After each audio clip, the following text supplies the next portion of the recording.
Cool. So I think we're live. Thank you so much, guys, for being here with me. It's a super pleasure to have all three of you together to have a bit of a chat tonight, this morning, for wherever you are in the world. So yeah, let's start by quickly introducing yourself to the audience. And yeah, go ahead. Cool. Wait, I'm just retweeting your tweet, and then so you guys can start with me. I'm like the IT guy on that special moment, but you guys can start. Well, now the live dance. Come on. I mean, well, do you want to start? You want me to do? Okay. Yeah. No, that's I can start. Yeah. Cool. So I'm Zaptio, CEO of RTFKT. I come back from a sneaker customization background. I made some of the craziest shoes for loads of celebrities, including Virgil Abloh, and that's a bit about me. Yep. I'm Chris Lee, or known as Plague Effects. I'm the creative director, co-founder of Artifact. My prior background, I worked a lot in the video game industry, designing skins, and previously worked in the film and music industry, like directing music videos, films, and designing. Yep. Amazing. Thank you. Yeah, and one thing you never know, but an old school Flex is guy that he designed NAS MySpace back in the day. Yeah, I always forget to. No way. Yeah, the world is Chris. You gotta tell the world more. Yeah, it's a good thing, man. Like, you know what the issue is? You know? It's too much, so I can't think of all of it. One of the early days. Yeah, one of the movies I did, like celebrities and stuff coming from the internet. I think it's a cool flex. Yeah, it's super cool. I mean, yeah, I'll flex one thing. I like to my film star Danny Trejo. If you don't know him, he was recently, and I watched it too, Benoit, because you told me to watch it. It's a new SpongeBob movie. So he was Diablo and SpongeBob. He was Pickle Rick, or he was in the Pickle Rick episode as Jaguar on Rick and Morty. But he was in 2 of my films. He was in Desperado, and like so many movies. Spy Kids, yeah. I mean, you downplay yourself a lot then. Chris is king of the subtle flex. Yeah. Yes, subtle flex. You know, it's my his facial hair. It's very subtle, but yeah. Yeah, it's my age. It's when they ask you, like, tell something interesting about you, like you have 100 things that you can say. Yeah, so it's hard to like. I'd rather just hang out with the person, and like they'll just eventually get to know me more and more and more as we hang out more. Yeah, it's too much to talk about. That's why. Cool. And me, I'm Ben. I'm co-founder of RTFKT with these 2 crazy guys. And my background, I used to work in advertising and luxury design. And in the past 4 years, I was the brand and marketing director of Fnatic, which is one of the biggest esports team. And that's how we all met together, because I was working there and I wanted to make some cool stuff merging fashion, lifestyle, and gaming. And I started because I started to work with Chris, because he's one of his things he's famous for, because there are so many. But one of them is that he's one of the most popular and really cool Counter-Strike skin designer. And we created a gun skin for my Counter-Strike team. Then we applied that skin to a sneaker. Then that sneaker became super popular on the Instagram of Fnatic. And then we decided we need to make it real. And then I do, okay, who's the best guy to make that sneaker real? I found Zaptio, because he was also famous because he did a Gucci, what's the name? Is he like the Infinity Gauntlet. Yeah, Infinity Gauntlet from Avengers, a Gucci one. And we contacted him. We made the shoes for real that my League of Legends players won at the World Cup of 2018. Where they ended up in finals. It was the first time since ages that a West team and reached finals. They lost 3-0 in the final, which was like a bit of a disappointment. But still, everyone wanted to get the shoes and stuff, and that's how we really started to work together end of 2018. And then we started to think of what we could do, something big together, merging fashion, digital items, and super crafted physical items. And really started the company in January this year, 2020, which is the weirdest year we've all had, I think, in a couple of centuries. But some good things are Yeah. coming out of it. So that's how we all met up. You see, and That's Benoit's downplaying himself too. His main thing he's known for is he wrote Johnny Walker slogans. No, no, I did lots of stuff. He's a marketing What, guys? extraordinaire. All of these things you need to tell them. No, yeah, what was when I did lots of taglines before for some like big alcohol luxury brands. I worked for Dior Beauty. I did lots of stuff. I did a lot in the retail design space. That's when one of the first things, because even when I was working in retail architecture, I was super bored and I thought like, man, how come we take so long to make a render? And being a crazy video game person, I always thought video games were the most interesting medium. We started to use Unreal Engine and Game Engine in architecture.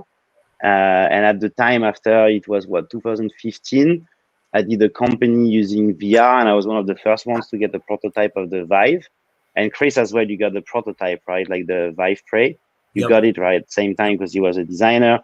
And I did, I was making like architecture visualization using Unreal Engine. At the time, I did a company with the co-founder of Quantic Dream, which is a really good video game French company. And we made that together. And I mean, it was fun. Like we did some interesting deals, but the most interesting thing is that we got to present VR to the Prince of Dubai. So no it was way. like it was really funny. We got an email. I was like, "What is that real or not? Is that the real Prince of Dubai?" See, you never told me you knew Quantic Dream. They were known for that tech demo. Man, like Quantic Dream, they did. At the time, that's how when I discovered it was that because he did. I don't know if it was an old game called Omicron, where there was David Bowie inside. But remember they had that tech demo for PlayStation 4 or something? Where they but now they are mostly known because it's the studio that is always been, how do they merge movies with video games? So it's like interactive movies in a sense. And they are one of the best companies in terms of creating virtual humans and, like facial animations and all this type of stuff.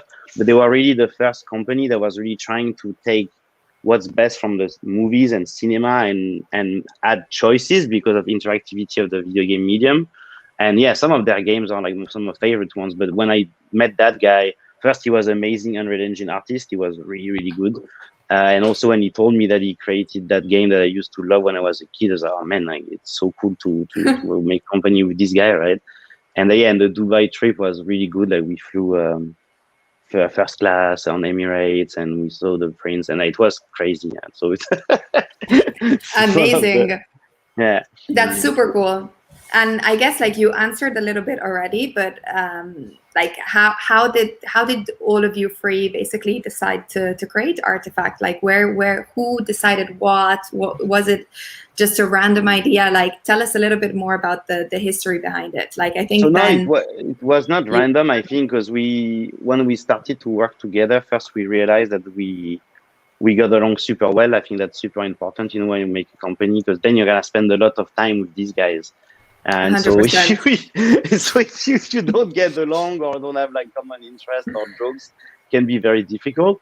And I think it just because same like Chris, he can explain, but him, when he was doing all these Counter-Strike skins, he did at the time a skin box with Tiny Trail because he was, very early in the days of thinking, okay, video game culture is cool, but we can bring other culture in to make it, even cooler in a sense. Me, when I was at Fnatic, I was the first one to do limited edition apparel, collaboration, this type of stuff. So we always wanted to all merge these cultures. And Steven as well, like he's deep in the sneaker and streetwear culture, but he's also a crazy Yu-Gi-Oh fan. He's got a blue-eyed dragon tattoo somewhere. Like I don't think he can show it on screen, but so we all realize, we're like super into like what people call the geek culture, but at the same time, we love technology. We love, like everything that you can do these days with flexing on social media, content. We understand the stuff really well. And we just realized that we have like this common vision together and that if we combine forces, we could do it way better than what we are each doing in our individual position at the time. Yeah. So I mean, that's how I felt that it got going, right? But you guys, if you want to go, No, it's that. And we also saw that the market was ready for something new. because we all come from similar industries, and we saw the evolution of it, and we see this sort of like geek culture blowing up, and the way people are looking at what they want to do has changed a lot as well. Now people used to aspire to be athletes, and now people are growing up looking at like FaZe and other esports organizations and want to be professional gamers, and gaming is becoming cooler, and we see a merge between fashion and gaming. So we really want to. We think we're probably one of the best teams to create something in that space, because we all natively come from that scene, and it's really cool because we have 3 different viewpoints and cultural backgrounds, and together we merge to create some sort of Voltron wild team. Yeah, absolutely. And I guess you've kind of answered my third question already, but it's like, what is your, let's say, midterm vision for the project? I feel like long term is a very big word for 2020 and everything that's happened this year. So let's talk about midterm vision for RTFKT. So in terms of midterm vision, we actually, I think we're 40 years ahead. Well, that's where all our ideas start from. So we have lots of ideas, but right now we're trying to really innovate in the sneaker space. We're partnering with a lot of big game publishers, and we have a few cool projects coming out in the following months. We're really excited to finally enter the NFT space. That's something we've been planning for over a year, but we're a bit wary in terms of tarnishing our relationship with game publishers who are a bit wary of the crypto space. So we just had the Elon Musk cyber sneaker, which was a great success and went super viral. We're actually producing the physical pairs of those, and we're looking to go to space in the near future. So I knew that something like this was going to pop up. I had a feeling. Yeah, so we're working on a super secret project right now. That's for the future. That's the whole premise of our company. We want to innovate and create opportunities and possibilities that people just dream of, and we want to be that company that makes them happen, and just create cool content and cool experiences for the new generation to be a part of and join us on the trip. Amazing. And I mean, you're definitely doing that. I know that you've recently launched your own minting platform, which is called MetaGrail. Can you speak a little bit about this and also where you see this going as well? For sure. So in terms of what we've been experimenting with different platforms in NFT space, we've had really cool ideas and concepts that we wanted to trial out in terms of, for this MetaGrail launch, we had the evolutive NFT. So as the bids increase, the actual design changes. And the concept behind this one is we've designed a procedural AI that as you bid, the design evolves and the AI paints the sneaker more. The cool thing is that at the end of the auction, you receive the physical shoe, because we have a workshop where we prototype and innovate in terms of sneakers. So you get the physical shoe, you get a digital Snapchat filter to try it on, and also skin in sandbox. So our main goal with this project was to try something really cool and bring something new in the NFT space, because we haven't seen this one evolutive NFT or for the physical redemption of a sneaker. So I think we're doing that, and in the future we have loads of ideas and we really want to bring cool experiences to life. So this was just the first step. Yep. Amazing. That's super cool. That's great, and I can see that the shoe is going really well. The bids are they're coming up, so it's great. How was your experience in the NFT world so far? So what are highlights or lowlights that you might want to share?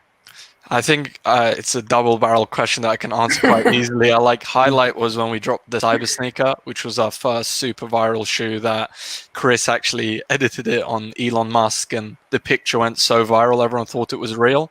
What's his name? I always forget his name. I just know him as Bots Therapy. But his name is Lou, right? Lewis. Yeah, Lewis or something. He's the biggest unboxing YouTuber for tech, but he thought the shoes were real. And it's funny because he got some backlash in the comments. I was reading the comments like, dude, you're supposed to be all knowing and resourceful. Real, it's CGI, right? Because people were digging deep. They found the original photo, because what it is when I was working on this this piece of content. I was trying to find a picture of Elon that no one knows about, and luckily I stumbled upon this picture of him at Met Gala. And you have to go deep into Google Images to find it. And I was like, oh, this is perfect. And it's like the right angle to show off the sneakers and everything. So that's why I think a lot of people thought it was real. Yeah. Yeah. And then eventually the photo became that main photo from Met Gala. And like when you Google that image, it was always that picture of him with the cyber sneakers on. Yeah. Yeah, to be honest, like for a second, I also thought, because we talked about this in one of our videos, and I initially thought it was real too, and then we were like, no, it's not real. But that's the cool thing about it is we live in a time where social media dictates realities, and say if 50 million people saw this image, it becomes real in that sense. Yeah. So that links into when the auction was going on, the bidding war went crazy. And someone bid 65 ETH. And for us, we didn't have any expectations. It was a trial to see if there's a market and if people wanted to buy a design. And the low point was the guy pulled the bid because he realized Elon Musk didn't wear the shoes. So we still sold it for 30 ETH, which is incredible. And we're super excited about it. One fun fact, though, is I'm pretty sure Elon saw it because Grimes actually liked one of our designs. So it wasn't the cyber sneaker. This is before the cyber sneaker. We did this. It's actually our most viral video, but we did this video where it was a hand controlling an iPhone, and it sent skins to a sneaker that had a screen on it. And I think it was it Vogue that posted it? Oh, Days magazine. No, it was Days. Yeah, Days. And then Grimes liked it. So she saw something of ours, and we're gonna get those shoes to Elon Musk. Yeah. It's gonna happen. I mean, you have to. That's definitely something that has to be on one of your short-term goals. We all want to see the shoes to Elon Musk. or send them off to space on one of the SpaceX. Exactly. We've got some plans on how to do that, so hopefully in the near future we see that. Amazing. We can't wait. And what about something that you would like to see in the NFT world that is not present at the moment? I'd like to see, personally, I'm just speaking, more mainstream adoption and more creatives coming into the space. Right now, it's super cool. It's a bubbling industry, and loads of new artists are coming. It's growing super fast. For me, I'd like to just see more of that, and for it to become more widely adopted, and also the secondary market of reselling and buying booming. So it's a super exciting space. Yeah, I've been following Super Rare's secondary resale market too, which is awesome. Like, it actually happens. At first, I was kind of skeptical when I first got. I was like, are people really reselling? And it is. It's like, it's amazing. Yeah. They just tweeted out today that the secondary market just reached over 1 million. I think so. Yeah, really cool. Yeah, that's a great accomplishment. Yeah, there's a lot of conversations that goes around secondary. Sorry, Ben, go ahead. But definitely, I think it's cool. The main thing, I think, what's super cool right now is that it's allowing a lot of creatives to really be independent and monetize their art in a way that was never possible before. So it's really like cutting the gallery in a sense. Like, for example, me, I'm like a super big fan of the traditional artists like Damien Hirst. And, years ago, he did the first thing where he went straight to the auction house with Sotheby's, and he went straight up. And so I went to the opening because I'm a crazy big fan, and I met with him and stuff. And at the time, it was like, for the art world, it was like huge, right? And what's cool is that just like a lot of things, internet and NFT. So I think the term NFT is shit, to be honest. It doesn't like non-fungible token. No one cares how it's called, right? But I think what it's allowing really is like, it's allowing these artists to put their art on the market directly with no middleman. And then what's cool, and I've seen it, and a lot of artists I follow that since a long time, I see them being able to monetize and make a living just with that, without doing some boring client work or stuff like this. So I think that's the most interesting thing, is how it's opening new revenue opportunities and new ways to, make a living to all these artists who are like super talented. What we want to see more, I guess, is like, and that's already happening, but like younger artists, or like people who are not familiar at all with crypto, how they can have access to this. And mainly at some point as well, it's more on the buyer's perspective. What's cool right now is on some platforms, the buyers become the artists themselves because they sell their piece they make some money from their wallet, so they become as well people who support the community and the market themselves. So that's cool already. Yeah, It's also happening, but it's also It's something that's Mhm. classic in the art world, because once in the classical art world, like some artists become collectors themselves, as they become big, right? But this Absolutely. is that it's facilitated by the technology and just the fact that it's all online, and it's just you just need to understand crypto wallets and this type of stuff. But that's already happening, so we think it's great, and we think it's really just the beginning. Yeah. It's great to see artists that are supporting artists. I think probably that's one of Yeah. the best things that you can see Super in cool. this in crypto art and in the NFT world in general. Because sometimes like in the real world, really, not everybody has access to buying art. Which No. already sets kind of a standard and a barrier to what you can and cannot do. But in here, really everybody can have a chance at like owning something like art Yeah. or whatever Yeah. form of creativity that you like. That was the biggest issue with like as a digital artist myself. After I think it started around 2010 when everybody was starting to pick up Photoshop and they all wanted to be graphic designers. We had a whole issue of a ton of designers, and they're looked at as replaceable assets in the industry, and that's what also led to the whole VFX strike. I'm not sure if anybody remembers the VFX strike where everybody went green. Artists were kind of looked down at because there was too many of them. And a lot of these artists and VFX studios, they had an issue of not owning their own IPs. So a lot of these companies were going bankrupt. They were getting shut down because of studios in different countries like Canada who had better tax incentives, and then VFX artists or digital artists here in the States had to move their families to different countries, or they even had to move to London just to have a VFX career, or Canada. But with NFTs and this whole crypto space, it really motivates artists and lets them understand that, hey, like I can own my own IP and monetize off of it. That's what I appreciate about this. I mean, the thing is that it's already happening before crypto, right? Like with Patreon and all of these platforms. It's been a while now that these creators can, have their own ways to monetize their fan base and their art and like be more independent rather than working for some gigs or some agencies. Is that the crypto side, what's cool is that you can trace the ownership, and it's big numbers for now as well, so it's cool when you're an artist and you're used to do some freelance for some agency or something like that and do some VFX, and they pay you like $3,000 or $4,000 for a month, and then you sell a piece of crypto for the same price in 2 days, right?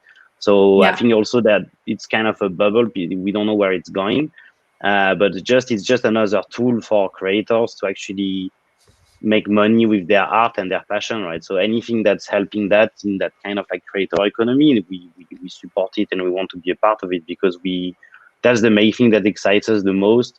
And that's why we decided to create the company as well, because yes, there's lots of brands and lots of stuff and creativity around, but really believe that kids or people who are really born from that generation of playing video games and using 3D as a medium, or like working at being able or being used to collaborate with other people in the creation process, because all the generation of people who are creating right now, like people who are 15 today, they used to play Minecraft when they were 5 years old. So it's all that new generation of creators that's coming up, and this is what we find the most interesting and amazing to support and to be.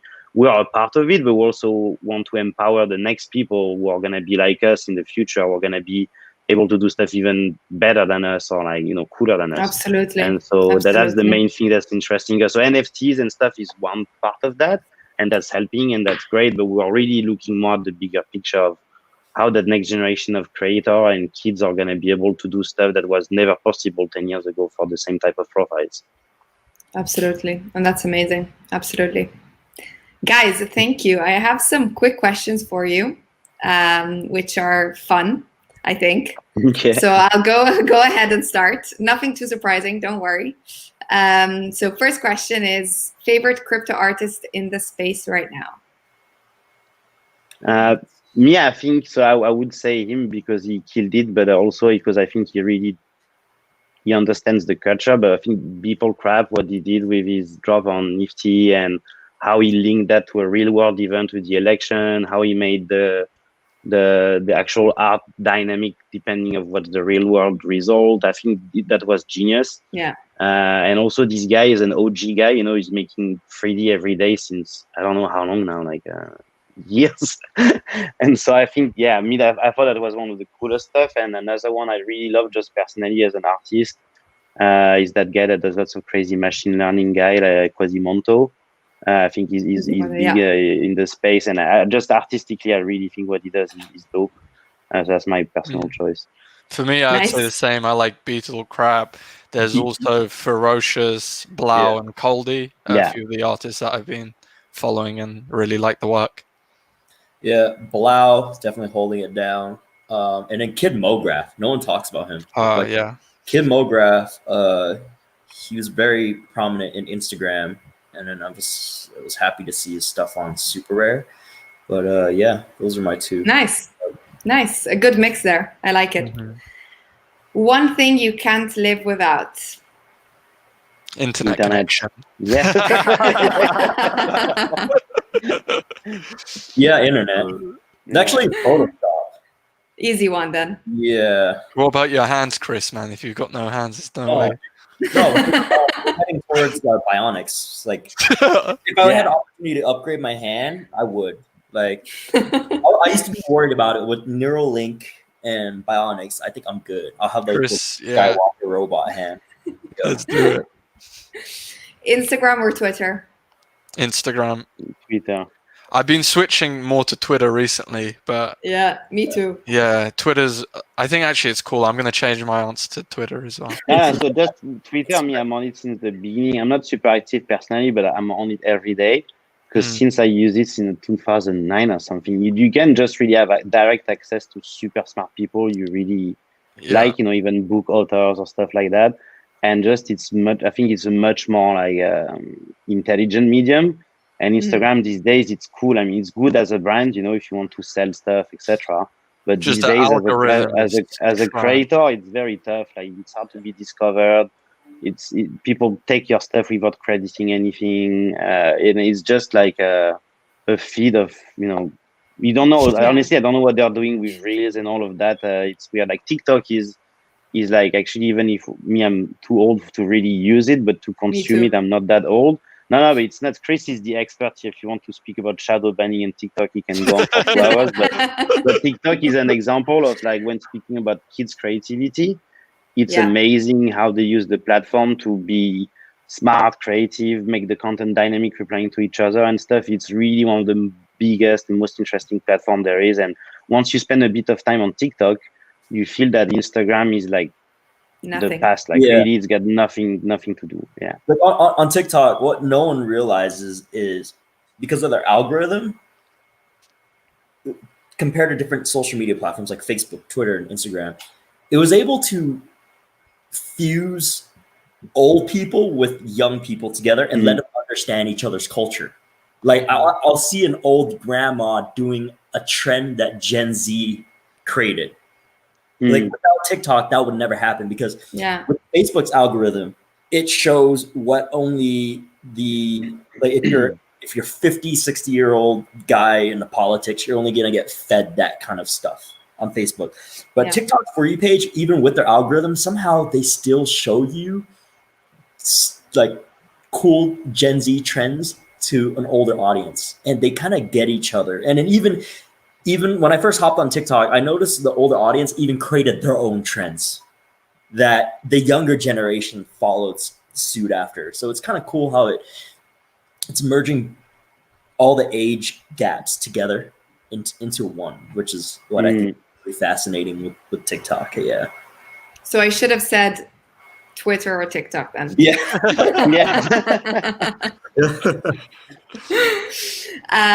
Good book or good movie? Saptio's going first on this one. I'm gonna go for good movie. I think like the Avengers series, it can't be beaten. That's for me like amazing. Yeah. Movie for me, Snowpiercer. That's a good one. Nice. Oh, I didn't watch it before. Dude, it's amazing. But Chris put me on. It was great. I watched Parasite, right? And then I saw that the guy who did Parasite was the guy who did Snowpiercer. Yep. And then I watched Snowpiercer, and I was disappointed, man. Really? Did you watch the Yeah. Netflix one? Because I thought that one was rubbish. The like original movie was really cool. No, the original one. Oh man. Yeah. What do you mean I original? mean, it was good, but Snowpiercer, yeah. Snowpiercer was the original. It's No, actually they made a new one on Netflix, which was actually not a movie but like series. Ah, Really? really? Yeah. no idea. Yeah. No, you have to For watch. me, Okay, for me, I would always say good book, because when you read a really good book, it stays with you all your life. And but movies, yeah, if it's a great movie, why not? But the problem is that as well when they turn good books into shit movies. Yeah. So that's I agree. that's the problem. Yeah. Never But, yeah. good. Can we add Yeah. books on top of that too? Z, what's a favorite? But book? I would say great anime rather Oh, than yeah. that, or, above everything. That's like- For me, but you can I- read them in books. Yeah, for me, I just read like factional books for like studies or if I'm learning. I don't really read for pleasure. But like my favorite book I just recently read is Language of Leaders. It was a study of like the top CEOs and how they use language to motivate teams. So that's my read. Nice. Oh, That's the recommendation then.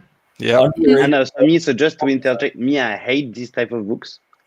No, it's true, because if I have time to read the book, I want to read something that is transporting me somewhere else, in a sense. And I hate books of business books and stuff like that, where I love it. people telling I'm you on- how they did it, because also the you're same. projecting their stuff, and I'm like, man, that's your way of doing business. Why don't give me ideas of how to? You see what I mean? I'd rather leave a good fictional book that's making me think of stuff, rather than a guy telling me, hey, here's how I did my business. Hey, listen to my business person. Come on, I don't even know if it's you who wrote the book. Your business is another boring business, and there's everywhere. If I want to read business book, I will read Karl Marx. That's fine, like a proper guy. But like, I really can't stand business books. No, one day, I didn't tell you. My first job, I quit it.